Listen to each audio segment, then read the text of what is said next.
خوش آمدید کہتے ہیں آپ کو ایک بار پھر. نیکی کا ہمارا سیگمنٹ ہے. آج کے مہمان بھی، آج کا ادارہ بھی بہت معروف ہے اور آپ اقرار میں بتائیں گے اس بارے میں. بالکل وسیم بھائی، نیکی کا لفظ جب ہمارے ذہن میں آتا ہے نا، تو جو چند افراد یا ادارے ہمارے ذہن میں آتے ہیں ان میں الخدمت فاؤنڈیشن پاکستان وہ سر فہرست ہے. اور یہ ظاہر ہے جتنے لوگ دیکھ رہے ہیں وہ بھی اس بات کی تائید کریں گے، بیکاز پاکستان میں سیلاب ہو، زلزلہ ہو، کسی طرح کی کوئی آفت ہو، ہم دیکھتے ہیں کہ الخدمت کی پریزنس ہمیں دکھائی دیتی ہے، الخدمت کے رضاکار ہمیں دکھائی دیتے ہیں. دنیا بھر میں کسی طرح کی کوئی آفت آ جائے تو الحمدللہ ہمارا فخر بن کر الخدمت فاؤنڈیشن وہاں بھی موجود ہوتی ہے. آپ دنیا میں جتنی وارز ہیں ان کی بات کر لیجئے، بالخصوص امت مسلمہ کو جہاں جہاں ضرورت پڑتی ہے الخدمت فاؤنڈیشن الحمدللہ ہمیں وہاں دکھائی دیتی ہے. میں بھی ٹرکی گیا جب ارتھ کوئک تھا، الخدمت کا سامان، الخدمت کے رضاکار، الخدمت کے ادارے جو وہاں پہ کام کر رہے ہیں الحمدللہ ہر جگہ موجود ہیں.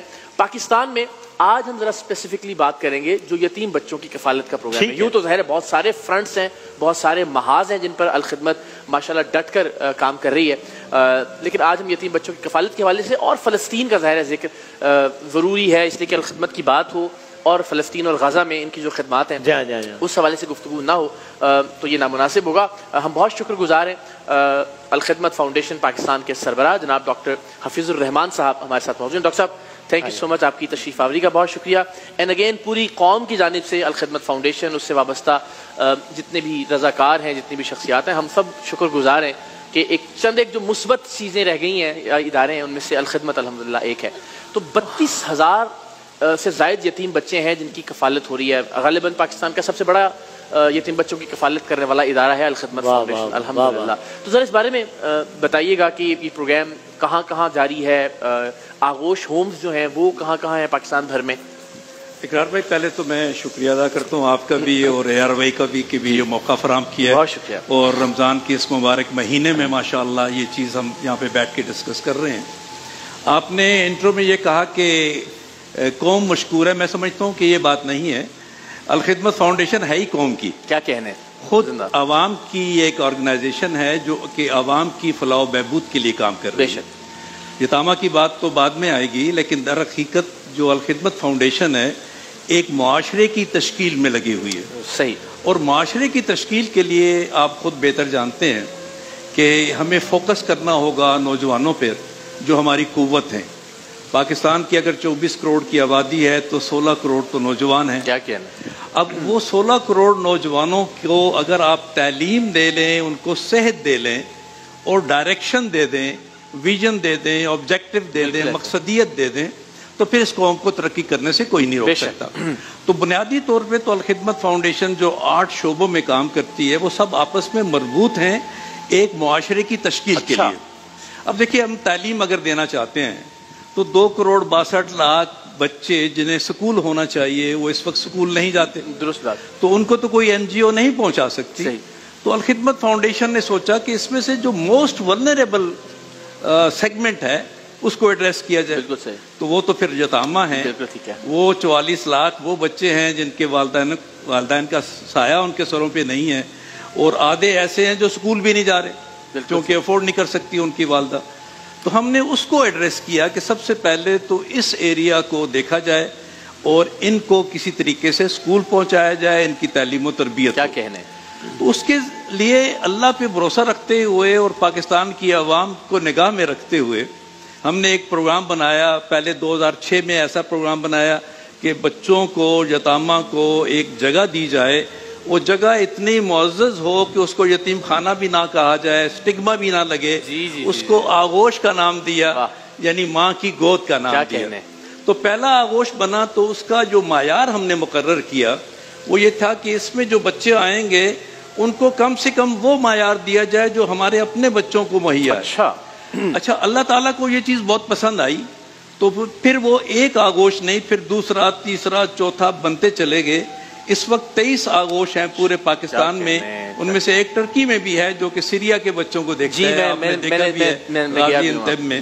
اور اس کے علاوہ 10 آغوش مزید بھی بن رہے ہیں.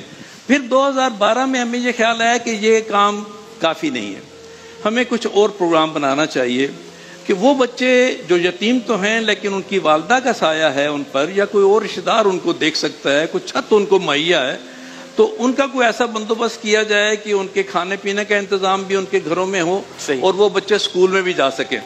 تو وہ پھر ہم نے انرولمنٹ کی اور ارادہ کیا کہ ہم 5000 بچوں کو ایسوں کو ان کی کفالت کریں گے. اور یہ بیسیکلی یعنی ریسیپینٹ کو ڈونر کے ساتھ ملانے کا ایک پروگرام تھا کہ آپ ایک بچہ آئیڈینٹیفائی کرتے ہیں جو اس وقت ضرورت مند ہے, یتیم ہے, وہ اسکول نہیں جاتا, اس کو ضرورت ہے اس چیز کی, اور ادھر دوسری طرف ایک ڈونر آئیڈینٹیفائی کرتے ہیں, اس کو ایک پروگرام میں لے کر آتے ہیں تاکہ وہ دے اور اس بچے کی کفالت ہو سکے. اچھا, یہ چیز بھی اللہ کو بہت پسند آئی اور آپ دیکھیں ہم نے طے کیا تھا کہ 5000 بچوں کا کریں گے. اس وقت 30,000 سے زائد بچے جو ہیں وہ اس پروگرام کے تحت ہیں. اچھا, اور ساتھ آپ کے آغوش کے بچے ہیں. پھر وہ جو اسٹریٹ چلڈرن جنہیں ہم کہتے ہیں, جو اپنا رزق جو ہے کوڑا کرکٹ سے تلاش کرتے ہیں اور صبح جناب ہاتھ منہ دھوئے بغیر, ننگے پاؤں, ناشتہ کیے بغیر اس کوڑے کے ڈھیر کے اوپر اپنا رزق تلاش کر رہے ہوتے ہیں, ان کو ہم نے ایڈریس کیا اور ان کے سینٹرز بنائے, چائلڈ پروٹیکشن سینٹرز بنائے. ایک سے آغاز کیا کہ دیکھیں کیا بنتا ہے. اتنا کامیاب ہوا کہ اس وقت 86 سینٹرز ہیں ایسے جس میں 50 سے 60 بچے روزانہ وہاں آتے ہیں اور ان کو نہلا دھلا کے, کپڑے پہنا کے, کھانا کھلا کے ان کی پڑھائی کی جاتی ہے. تو اس طرح سے 35,000 ایسے ولنریبل بچے جو یتامہ ہیں یا اسٹریٹ چلڈرن ہیں, اور پھر ان کی 20,000 مائیں, یہ بھی ولنریبل تھی. ظاہر ہے ان کا ایک ایسا مربوط نظام بن گیا الحمدللہ پاکستانی عوام کی مدد سے کہ اس وقت 2.5 ارب روپے سالانہ کی لاگت سے صرف یہ ایک پروگرام چل رہا ہے. کیا بات, اور ایسے ہمارے 8 پروگرام ہیں الحمدللہ. اور یہ ڈاکٹر صاحب میں صرف دیکھنے والوں کی ذرا سہولت کے لیے کہ ہم جب 20,000 ماؤں کی اور 35,000 ان بچوں کی بات کرتے ہیں تو یہ 55,000 کا نمبر ہے. یعنی غالباً قذافی اسٹیڈیم جیسے 3 کے قریب 2.5 کے قریب اسٹیڈیم جو ہیں وہ بھرے ہوئے ہوں, تو آپ اندازہ کیجئے یہ اتنے سارے لوگ یا اتنے سارے بچے اور خواتین ہیں کہ جن کی زندگی ظاہر یکسر تبدیل ہو کر رہ گئی ہے.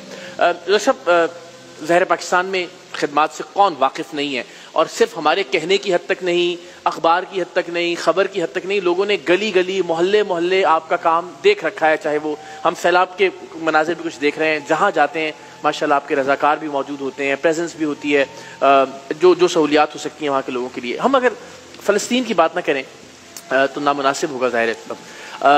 اینڈ اگین بین الاقوامی طور پر الخدمت واقعتاً ہمارا سرمایہ افتخار ہے.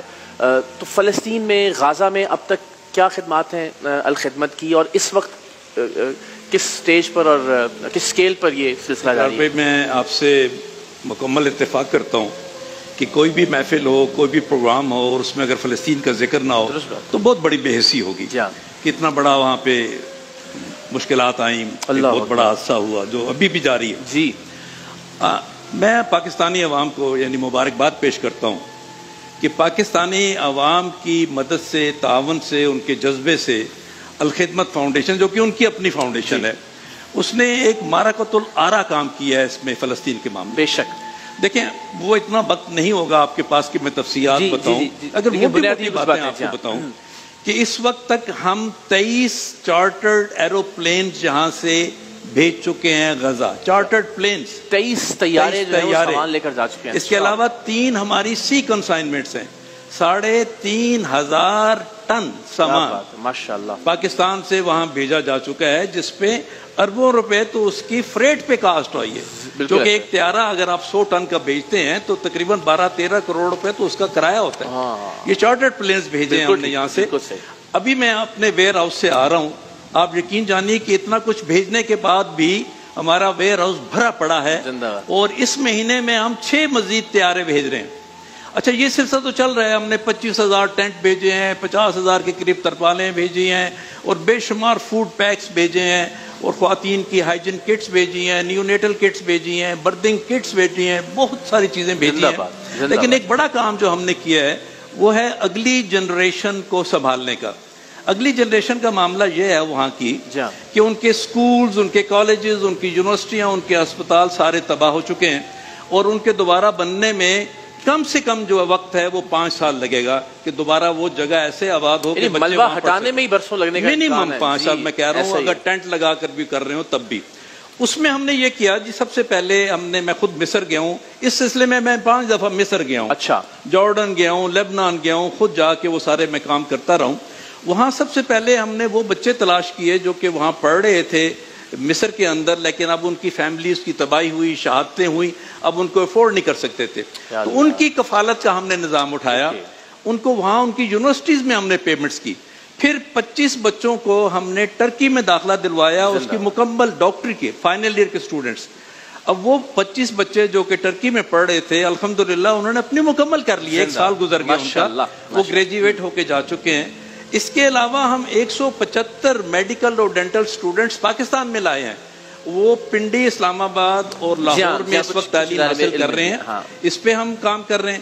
ابھی ہم نے رفاح یونیورسٹی کے ساتھ معاہدہ کیا ہے اور کچھ یونیورسٹیوں کے ساتھ معاہدہ کر رہے ہیں، تو نان میڈیکل سٹوڈنٹس جو ہیں ان کو بھی لا رہے ہیں. پہلی کھیپ آ چکی ہے، ابھی میں نے پرسوں ان کو ریسیو کیا اسلام آباد ایئرپورٹ پہ. یہ بچے یہاں پہ 4-5 سال رہیں گے، یہاں پہ بی ایس کریں گے، ایم ایس کریں گے، ایم فل کریں گے، پی ایچ ڈی پروگرام کے بچے ہیں دنیا بھر میں. اب جو پرسوں میں نے بچیاں ریسیو کی، یہ 10 بچیاں تھیں، یہ 16, 17, 18 سال کی بچی ہیں، جن کے ان میں کسی کے والد شہید ہیں، کسی کے والدہ شہید ہیں، کسی کے بھائی بہن شہید ہیں. ہماری جو ایک میڈیکل کی اسٹوڈنٹ جہاں پہ پڑھ رہی تھی، آپ اس کا ذرا ذکر دیکھیں کہ وہ اپنی ایک بہن کو بھی لے کر آئی جو کہ زخم بھری پڑی ہے زخموں کے ساتھ، خود وہ پڑھ رہی ہے، اس کا ایک بچہ اس کے ساتھ ہے، اور ایک زخمی بہن لے کے آئی ہے جس کے ہم ایک بڑے ہاسپٹل میں اسلام آباد میں اس کا علاج کروا رہے ہیں. اب وہ بچی جو زخمی ہے اس کا جب انٹرویو کیا تو وہ بتاتی ہے جی کہ جب دھماکہ ہوا اور میں بے ہوش ہو گئی اور جب مجھے ہوش آیا تو یہ میری بہن آئی میرے پاس، یہ جو اس وقت اس کے ساتھ ہے. اس نے کہا کہ میری بہن اب تو اور میں اور میرا بچہ بچے ہیں، ہمارے والدین بھی شہید ہو گئے ہیں، بہن بھائی بھی شہید ہو گئے ہیں، گھر تباہ ہو گیا، ہم کل یہ کائنات. اب وہ بچیاں دونوں اٹھ کے پاکستان آئی ہیں. پاکستان کی قوم کو میں مبارکباد پیش کرتا ہوں، ان کو سلوٹ کرتا ہوں کہ انہوں نے ان کا استقبال کیا ہے، ان کو اپنے پاس رکھا ہے.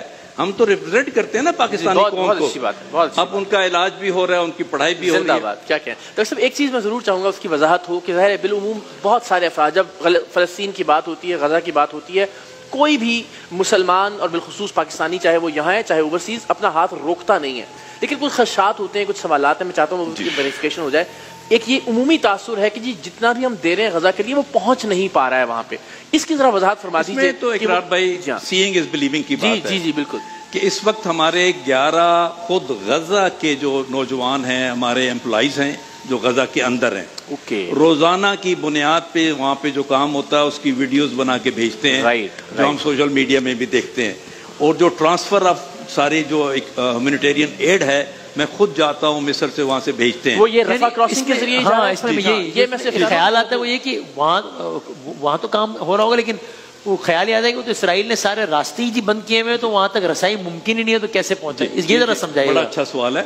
جب رفح مئی میں بند ہوا 2024 میں، تو اس کے بعد اس کے قریب ہے ایک اور کراسنگ ہے، اس کو کریم شلوم کہتے ہیں، ٹھیک ہے، اس کو اوپن کیا گیا اور اس کی مین انٹری جارڈن سے دی گئی. جارڈن سے آپ پھر غزہ جو ویسٹ بینک ہے پورے کو کراس کر کے 7-8 گھنٹے لگتے ہیں، کریم شلوم سے جاتے ہیں. تو پہلے اگر دیکھیں جنگ سے پہلے 500 سے 600 ٹرکس روزانہ جاتے تھے، ٹھیک ہے. تو مئی 2025 تک یہ 100-125 ٹرکس جاتے رہے ہیں. پھر یہ محدود ہو گئے، لیکن محدود ہو گیا. اچھا. اس کے بعد انہوں نے وہ رفح کو بالکل بند کیا، صرف کریم شلوم کو جانے دیا. تو ہم نے اس روٹ کو اختیار کیا، ہم جارڈن پہنچ گئے، وہاں کی حکومت کے ساتھ، ہاشمائٹ فاؤنڈیشن کے ساتھ معاہدے کیے، وہاں سے جاتے رہے. پھر ایک اور بات بتاؤں کہ وہاں سے 1 لاکھ افراد وہاں سے نکل کے جو زخمی تھے وہ آئے ہیں مصر کے اندر. یہ بہت اہم بات ہے. اب مصر میں جو لوگ رہ رہے ہیں ان کی کفالت کا نظام ہم نے بنایا ہوا. وہاں ہمارا آفس ہے، ویئر ہاؤس ہے. ہم نے پوری عمارتیں کرائے پہ لے کے رینوویٹ کر کے وہاں پہ ان فیملیز کو رکھا ہوا ہے.